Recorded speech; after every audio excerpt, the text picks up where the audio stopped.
Sir ये रहा board.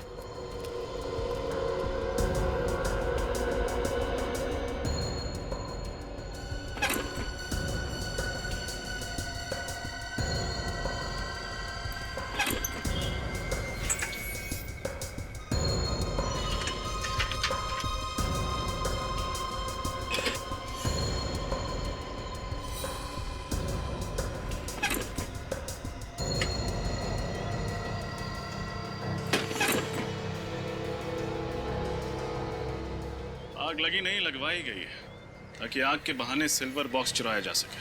क्या आग जानबूझकर लगाई गई थी? जी हाँ, किसी ने जानबूझकर इस फ्यूज में ये मोटी तार लगाई है ताकि जब शॉर्ट सर्किट हो तो ये फ्यूज न उड़े और आग लगती रहे। मतलब जिसने भी ये किया है वो आतंकवादियों से मिला हुआ है। इस पावर बोर्ड पे जितने भी उंगलियों के निशान हैं, उठा लो।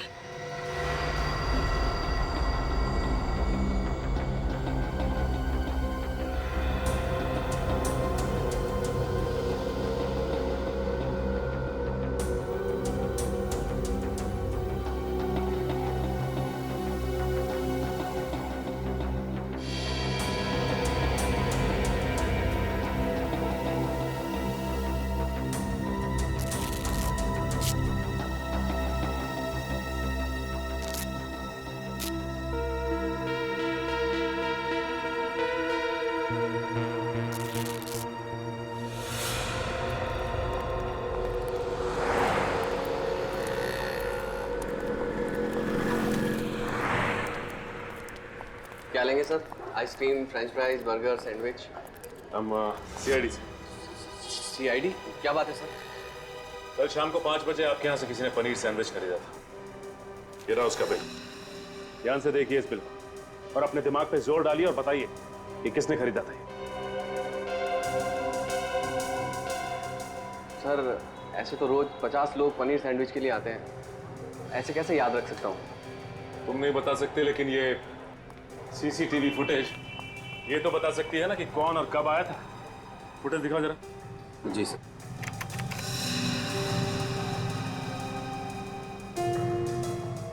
नहीं, ये 5 बजे का फुटेज दिखाओ।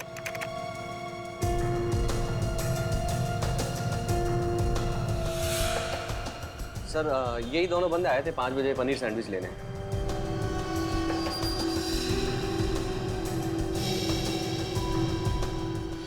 सर ऐसा लग रहा है कि एक आदमी ने दाढ़ी लगाई हुई है और ये दूसरे ने टोपी और चश्मा लगा रखा है।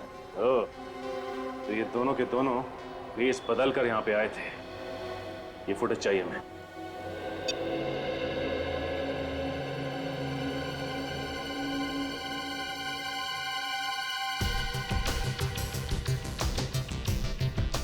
पूरी पॉज करो।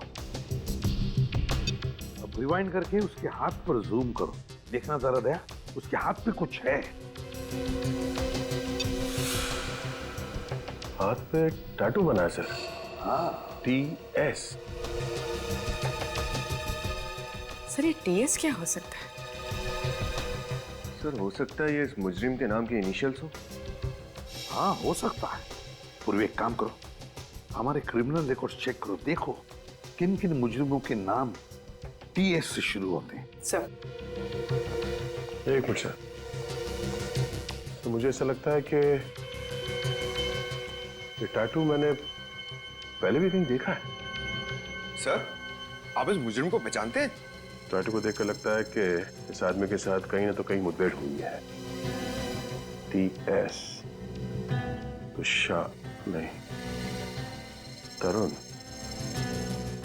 क्या नाम है उस आदमी का? TS तेजा। तेजा शान। TS है।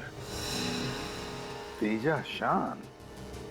तेजा शान। पूर्वी इस तेजा शान की पूरी कुंडली निकालो, बताओ क्या है। हाँ सर। सर ये रहा। सर ये तेजा तो गाड़ियां चुराता है। अच्छा, अब याद आया। मार्च में जब मैं नासिक जा रहा था तब रास्ते में मैंने इसे कार चोरी करते हुए पकड़ा था सर। सर ये छोटा मोटा चोर है, इतने बड़े षड्यंत्र में इसका हाथ कैसे हो सकता है? विनीत है। जिस तरह से इस खेल में रघु का इस्तेमाल किया गया उसी तरह अब तेजा का भी इस्तेमाल हो रहा है। इस खेल में बहुत से छोटे मोटे प्यादे हैं और हमें चाहिए वो जो इन प्यादों को घुमा रहा है। सर, हाँ सर, उस पाइपलाइन कंपनी के इलेक्ट्रिसिटी बोर्ड में जो उंगलियों के निशान मिले थे उसकी रिपोर्ट आ गई है। किसके उंगलियों के निशान है? सर वो किसी निमांशु नाम के आदमी की है। निमांशु? सर कहीं ये वही निमांशु तो नहीं जो किडनैपिंग, ड्रग्स और स्मगलिंग करता है? हाँ, और आतंकवादियों को एंथ्रैक्स और हथियार भी बेचता है। क्या ये वायरस उसी ने चुराया है, इस निमांशु ने? और अब जाकर के वो वायरस उन लोगों को बेचेगा जो लोग हमारे देश के खिलाफ साजिश रच रहे हैं। इससे पहले कि वो कुछ करे, पता लगाओ ये चूहा किस बिल में जाकर छुपा है।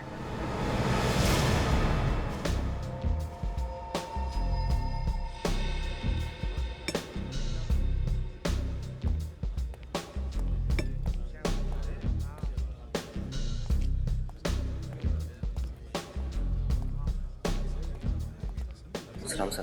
बैठ कर लो। देख, मुझे निमांशु का एड्रेस चाहिए। हिमांशु? देश की सुरक्षा का सवाल है, जल्दी बता। साहब अपन सच बोल रहे हैं। अभी वो किधर है अपन को सच में कुछ भी पता नहीं।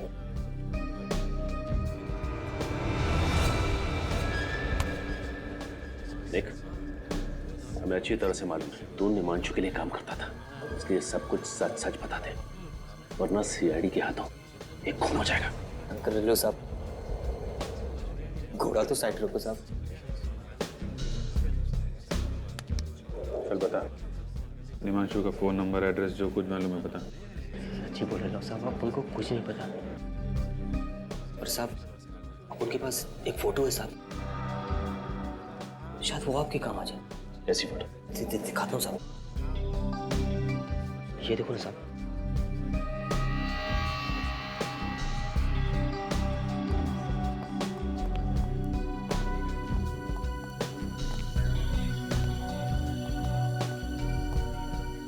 कहाँ की फोटो है ये? साहब को तो लगता है ना शायद ये निमांशु भाई के नए अड्डे का है। वो अपना एक दोस्त है मुन्ना, उसी ने भेजेला था। साहब बोल रहा था ना कि अभी इधर करोड़ों का डीलिंग होने वाला है। अभी निमांशु भाई बहुत बड़ा हाथ मारने वाला है। सर इसका मतलब उस वायरस की बिक्री इसी जगह पे होने वाली है। अरे तो अपने उस मुन्ना से पूछना कहाँ का एड्रेस है ये। साहब वो तो बाहर गाँव गया है, ना तो उसका कोई फोन नंबर है ना कोई एड्रेस। सच्ची बोल रहे हो साहब। ये बंगलो जो है समंदर के आसपास का ही लगता है। यहाँ भी एक कार भी खड़ी है। XYP 5051। पता लगाओ ये कार किसके नाम पे रजिस्टर्ड है। इस कार से ही पता चलेगा इस बंगलो के बारे में।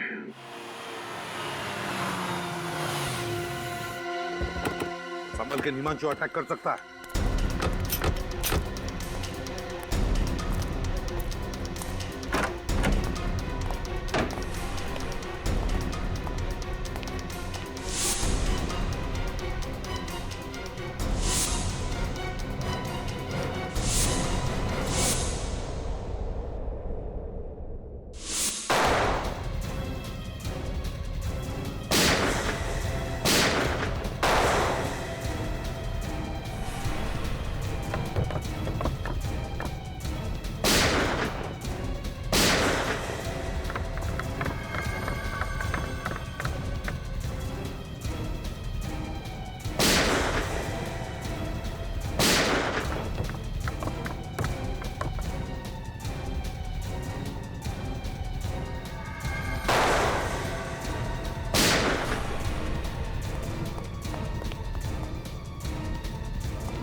पूरा घर खाली है, लगता है बाकी लोग भाग गए। हाँ अभिजीत, जरूर है निमांशु वायरस लेकर भागा है।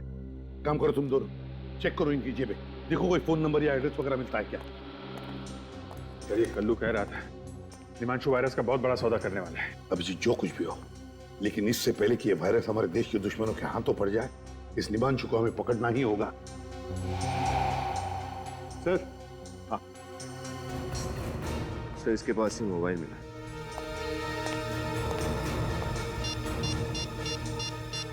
माय गॉड अभिजीत, ये देखो, इसने निमांशु को मैसेज भेजा है कि वायरस के लिए एक और खरीदार मिला है, उसे मैं खतरपुर फैक्ट्री भेज रहा हूं। एक और खरीदार, इसका मतलब ये निमांशु किसी एक गैंग को वायरस नहीं बेच रहा है सर, और भी लोग पड़े हैं इस वायरस के पीछे। ये निमांशु इस वायरस की नीलामी कर रहा होगा खतरपुर फैक्ट्री में। हाँ अभिजीत, एक काम करो अभिजीत, तुम अपने लिए एक नकली नाम, एक नकली आइडेंटिटी ले लो, मैं तुम्हें और निमांशु को एक मैसेज भेजता हूं।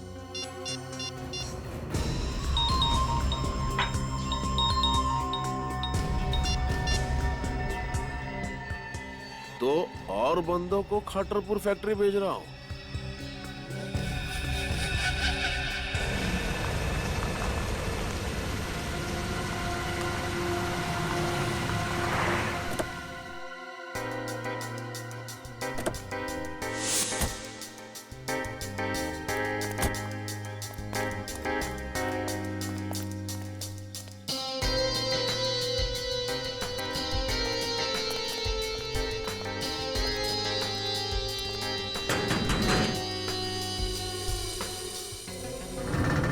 क्या हुआ?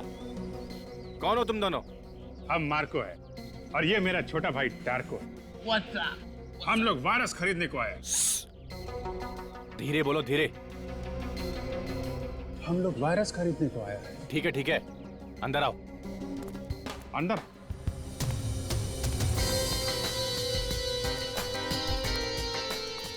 रुको, अपुन के आदमी का मैसेज दिखाओ।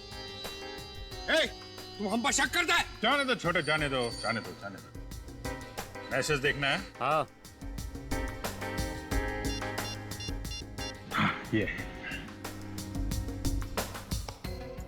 वायरस चाहिए तो खतरपुर फैक्ट्री पहुंच जाओ।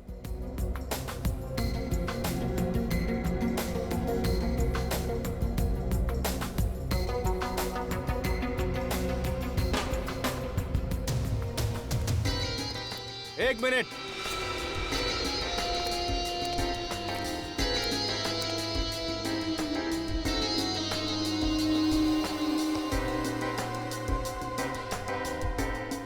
ये गन हम लोगों के पास गन नहीं होगा तो क्या लॉलीपॉप होगा? लेकिन यहाँ पर ये गन अलाउड नहीं है। अलाउ नहीं है? ठीक है, हम लोग यहाँ वायरस खरीदने आया है, गोली चलाने थोड़ी ना आया है। आ जाओ छोटे।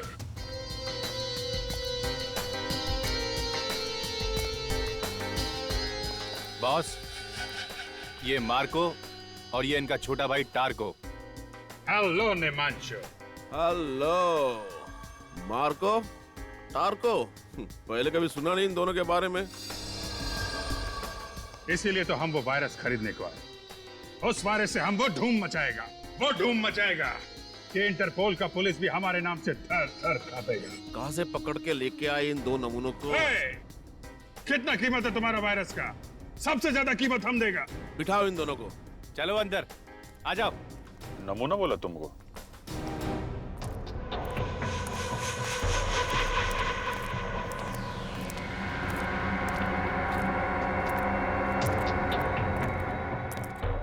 हाँ, तो अब वक्त आया है नीलामी शुरू करने का। हमारे पास यहाँ 3 खरीदार मौजूद है इस वायरस के लिए। देखते हैं ये अनमोल वायरस किसके नसीब में है। एक मिनट, नीलामी से पहले हम वायरस देखना चाहते हैं। ए चुप, जो वायरस खरीदेगा वही उसे देखेगा। कोई बात नहीं है, खरीदार है, उन्हें देखने का पूरा हक है। पप्पू, इन सबको माल दिखा दो।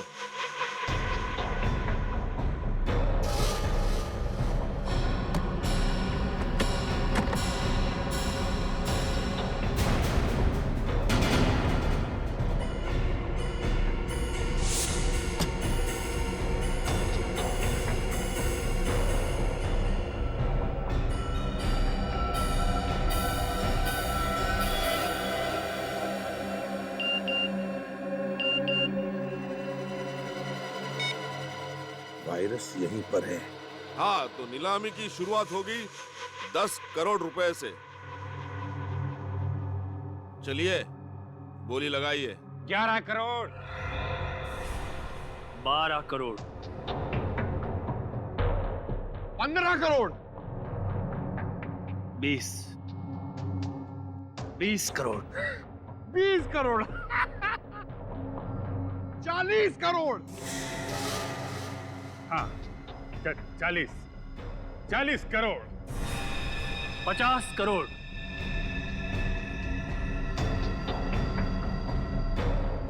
60 करोड़,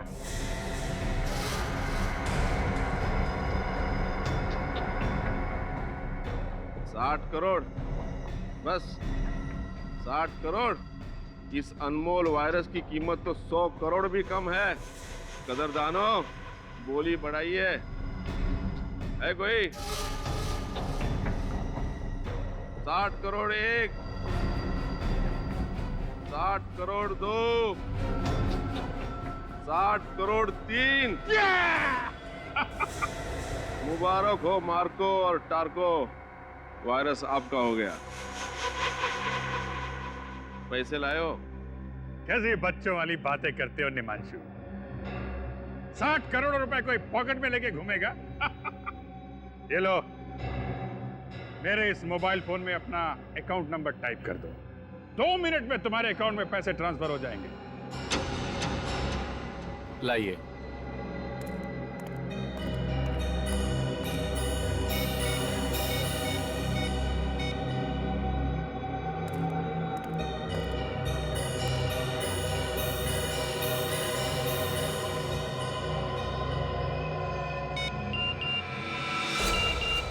लेट्स गो। मुबारक हो निमांशु, 2 मिनट में तुम बहुत अमीर आदमी बनने वाले हो। तुम्हारे साथ काम करके मार्को और टार्को को बहुत मजा आया। लाओ, अब वो वायरस हमको दे दो। लाओ। रुक!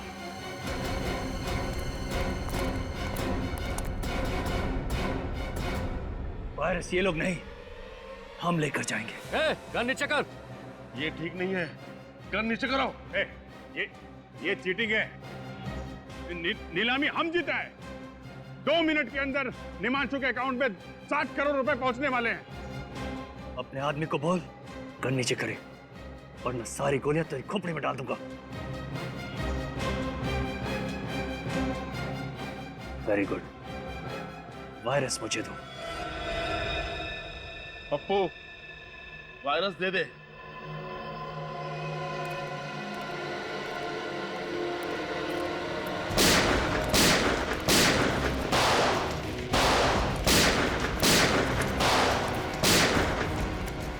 हाँ अभिजीत सर, वायरस लेके अभी निकल गया वो। My God.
अभिजीत, इसका मुंह खुलवाते हैं, लेकिन पहले डॉक्टर के पास ले चलते हैं। चल चल चल। मुझे सच में नहीं पता था, आप वो लोग वायरस चुरा के खा लेके गए। ऐसे नहीं मानेगा सर, लातों के बूथ बातों से नहीं मानते। अब आप लोग मेरा यकीन क्यों नहीं करते साहब कि झूठ बोल के क्या मिलेगा साहब? एक आतंकवादी पर यकीन करें, एक देशद्रोही पर यकीन करें। साहब मैं देशद्रोही नहीं हूँ साहब, मैं तो पिछले ही हफ्ते इस गिरोह से जुड़ा हूँ साहब।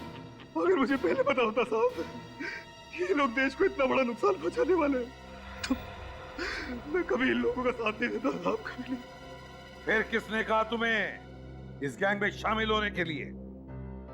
साहब पैसों के खातिर मैं इन लोगों के साथ जुड़ गया था साहब। अच्छा, तुम्हें पहले मालूम नहीं था कि ये लोग वायरस चुराने वाले? हाँ? नहीं साहब, ये लोग मुझे कुछ बताते नहीं थे साहब। मुझे तो आज सुबह तक ये भी नहीं पता था कि हम लोग वायरस चुराने के लिए एक बार फिर से हमला करने वाले साहब। फिर से? हाँ साहब। पहले कब किया था हमला? कौन? साहब इससे पहले जो सरकारी बिल्डिंग पे हमला हुआ था वो हमला भी हम ही लोगों ने किया था साहब। सरकारी बिल्डिंग पर हमला किया था हा? और कहते हो कि तुम देशद्रोही नहीं हो? नाम क्या है तुम्हारे बॉस का? है कौन वो? सब दामोदर नाम है उसका साहब। दामोदर? पूर्वी हमारे क्रिमिनल रिकॉर्ड चेक करो, देखो क्या पता चलता है इस दामोदर के बारे में। सर कब से प्लानिंग चल रही थी तुम्हारी इस हमले की? प्लानिंग तो तभी से चालू थी सर जब से निमांशु के गिरोह वाले वायरस हमारी नाक के नीचे से निकाल के ले गए थे साहब। इस बात की जानकारी दामोदर उसके कुछ खास आदमियों को ही होती थी साहब, इसके अलावा मुझे कुछ नहीं पता था। कुछ नहीं पता सुन के हमारे कान सड़ गए। हाँ? ये वायरस कहाँ है बता दे, वरना तेरा क्या हशर करेगा कानून ये हम भी नहीं जानते, समझा? सर दामोदर नाम का कोई भी मुजरिम हमारे क्रिमिनल रिकॉर्ड्स में नहीं है। सर ये आदमी हमसे अभी भी झूठ बोल रहा है, इसने अपने बॉस का असली नाम अब तक नहीं बताया। मुझे तो उसका नाम दामोदर ही बताया गया था साहब, हो सकता है उसका नाम कुछ और हो साहब। उसकी शक्ल तो देखी होगी तुमने? हाँ साहब देखिए साहब। तो फिर उसका स्केच बनवाओ, समझे? और अड्डा बताओ।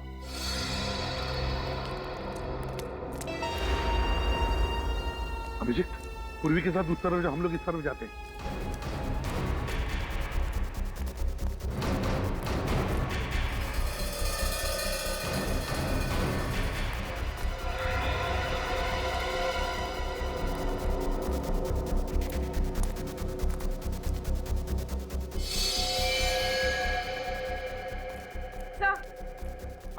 सर कुछ भी नहीं मिला, खाली पड़ा हूं।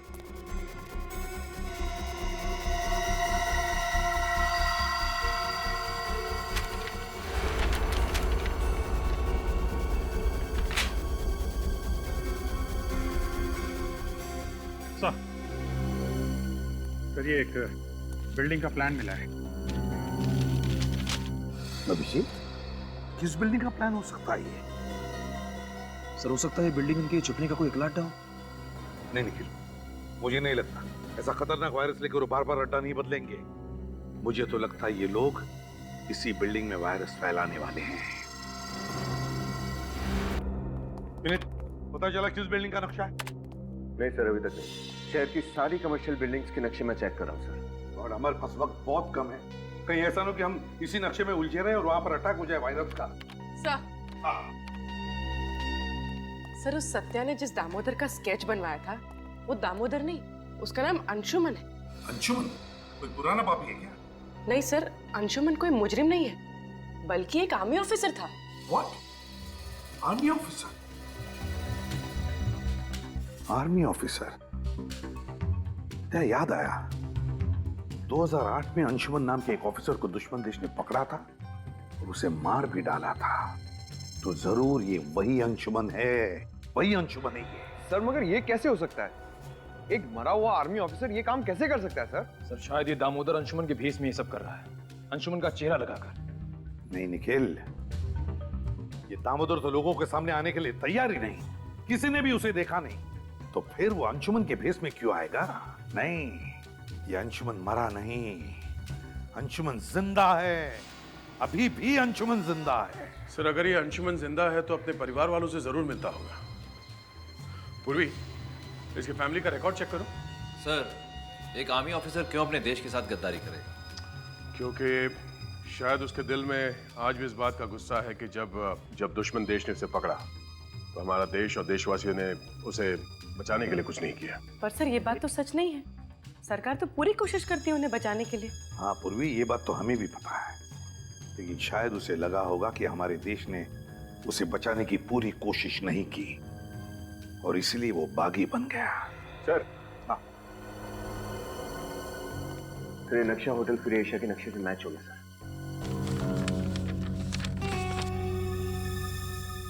Hotel free Asia. मेरे पापा ने अपनी एक एक सांस नौछावर कर दी देशभक्ति के नाम पे, शहीद हो गए इस देश पे, और अब सीआईडी वाले उन्हें देशद्रोही कह रहे हैं, उन्हें मुजरिम कह रहे हैं। I'm sorry मिस रिया, मगर सच्चाई तो यही है कि आपके पिताजी मिस्टर अंशुमान ने देश को धोखा दिया है और वो मरे नहीं, अभी भी जिंदा हैं और अपने ही देश के खिलाफ एक ऐसा षड्यंत्र रच रहे हैं, न जाने उसकी कीमत आने वाली कितनी पुश्तें चुकाएंगी। ये नहीं हो सकता। पापा अगर जिंदा होते तो मुझसे मिलने क्यों नहीं आए? हो सकता है वो आए हो और आप हमसे बात छुपा रही हो। व्हाट? मैं आप लोगों से झूठ क्यों बोलूंगी? मुझे समझ में नहीं आ रहा है आप लोग मेरी बात का यकीन क्यों नहीं कर रहे हैं? चलिए मान लिया कि आप सच बोल रही हैं। हाँ सूरज, मेरे कमरे की तलाशी लो। तलाशी? वो किस लिए? सच बोलने वाले तलाशी देने से कब से डरने लगे? आर्या जी? सर, ये मोबाइल फोन मिला, लेकिन इसमें इनके पिता अंशुमन जी का कहीं कोई नाम नहीं। कहीं कोई नाम नहीं है? एक काम करो सूरज, इस मोबाइल को अच्छी तरह से चेक करो और देखो कि रिया जी ने सबसे ज्यादा फोन किन नंबर्स पे किए हैं। सर, ये 5 नंबर्स पे। 5 नंबर्स? पता करते हैं कि इनमें से कौन सा नंबर वायरस की नीलामी वाली जगह पर था।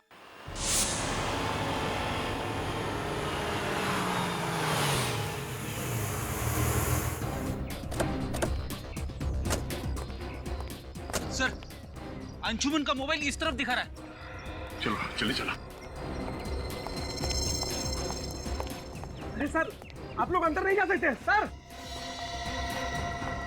हेलो सर, कहिए मैं आपकी क्या सहायता कर सकता हूँ? यार सहायता तब करोगे जब फोन उठाओगे। कब से फोन कर रहे हैं, उठा क्यों नहीं रहे आप लोग? सॉरी सर, वो क्या आज आर्मी वालों की कॉन्फ्रेंस है, सभी लोग उसी की भागदौड़ में लगे हुए, शायद इसीलिए किसी का फोन की घंटी पर ध्यान नहीं गया। ये कॉन्फ्रेंस होनी नहीं चाहिए। सर बस क्यों? हम लोग सीआईडी से कॉन्फ्रेंस रोको जल्दी। सर सॉरी सर, लेकिन कॉन्फ्रेंस तो शुरू हो चुकी है, 11 बजे का वक्त था सर। माय गॉड, ये आदमी आया कॉन्फ्रेंस के लिए? पता नहीं सर, इतने सारे लोग किसका चेहरा याद रखूं, पर बात क्या है सर? बात बहुत सीरियस है। एक काम करो, तुम्हारा होटल अच्छी तरह से सील करो, कोई अंदर बाहर नहीं आना चाहिए। सीसीटीवी का लाइव कवरेज हमें देखना है अभी। सर इस तरह। अभिजीत, यहाँ श्रेया का जरा जाइए प्लीज जल्दी।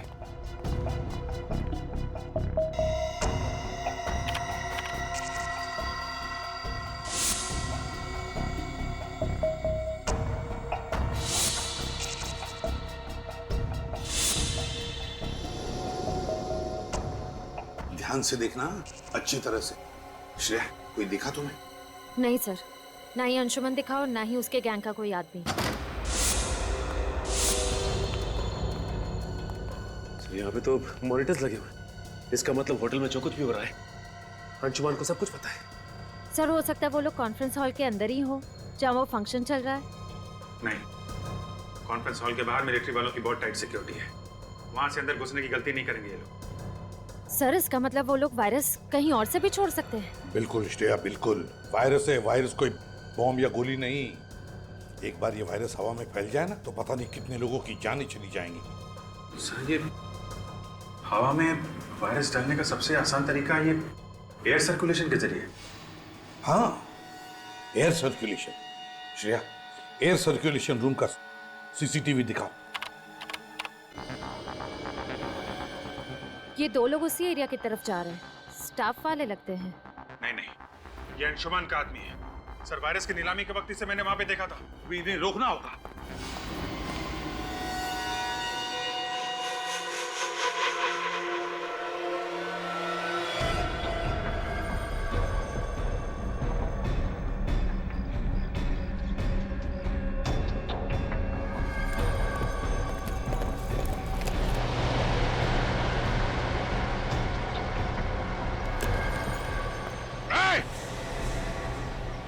जाओ वरना गोली मार दूंगा।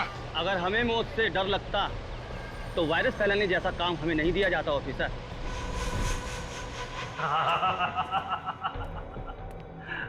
वाकई अंशुमन को सब खबर है। कहा क्या हो रहा है लल्लू राम? बड़ी देर से समझ में आया। शायद तुम्हें इस बात की खबर नहीं है कि सीआईडी तुम्हारे ड्रामे पर पर्दा डाल चुकी है।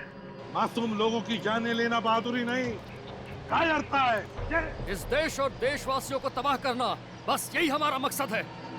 जब तक सीआईडी है तब तक तुम जैसे लोग हमारे देश और देशवासियों का कुछ नहीं कर सकते।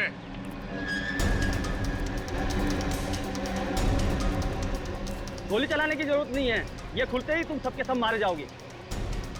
ये लोग गणतंत्र दिवस का तोहफा एसीपी प्रद्युमन की तरफ से।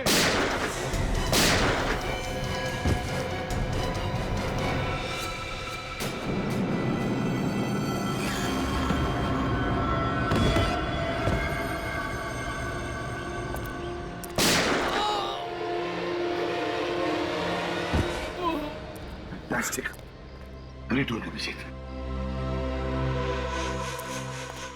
ये कैसे हो सकता है? तुम्हें क्या लगता है ये अंशुमन इतना बेवकूफ है? मेरे पास 2 और वायरस के कनिस्टर हैं। भारत की तबाही अब निश्चित है, निश्चित। शर्म आनी चाहिए तुम्हें। जिस देश की फौज का हिस्सा रहे हो तुम, उसी देश को तबाह करने की बातें कर रहे हो। कुछ नहीं दिया, कुछ नहीं दिया मुझे इस देश ने। चढ़ रहा था मैं इतने सालों से दुश्मन की बदबूदार जेलों में, और यहाँ भारत के वासी आराम की नींद सो रहे थे, त्योहार मना रहे थे, डिस्को जा रहे थे, इश्क ला रहे थे। देखो अंशुमन, जो कुछ भी तुम्हारे साथ हुआ उस बात का हम सबको अफसोस है, पर ऐसी बात नहीं है कि सरकार ने कोशिश नहीं की थी तुम्हें बचाने की। कोशिश की थी। बस अब मेरी जिंदगी का एक ही मकसद है, भारत की तबाही, बर्बादी। और ये रहा उसका पहला नमूना। अंशुमन,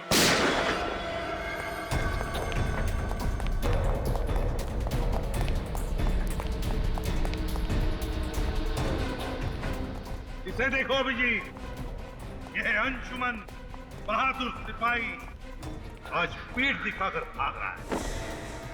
आगे मत बढ़ना, मैं कहता हूं आगे मत बढ़ना, वरना मैं खुद को गोली मारूंगा। आगे मत बढ़ना। इतनी आसान मौत नहीं मिलेगी तुझे अंशुमन। तूने जो किया है उसका अंजाम तो झेलना ही पड़ेगा।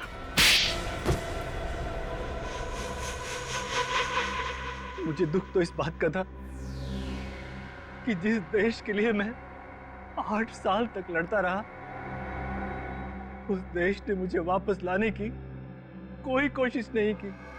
कोशिश की थी, मगर दुश्मन देश के हिसाब से तुम मर चुके थे। और मिस्टर अंशुमान, तुम्हारे साथ 8 सैनिक पकड़े गए थे, फिर ऐसा कैसे हुआ कि सिर्फ तुम ही जिंदा बचे? क्योंकि आतंकवादियों से मिल गया था। ये आतंकवादियों से देश को बेचने निकला था। अगर देश का रक्षक ही भक्षक बनेगा तो दुश्मनों की क्या जरूरत है। लेकिन जब तक हम हैं, जब तक ये सीआईडी है, ऐसा नहीं होगा, कभी नहीं होगा। जय हिंद। जय हिंद।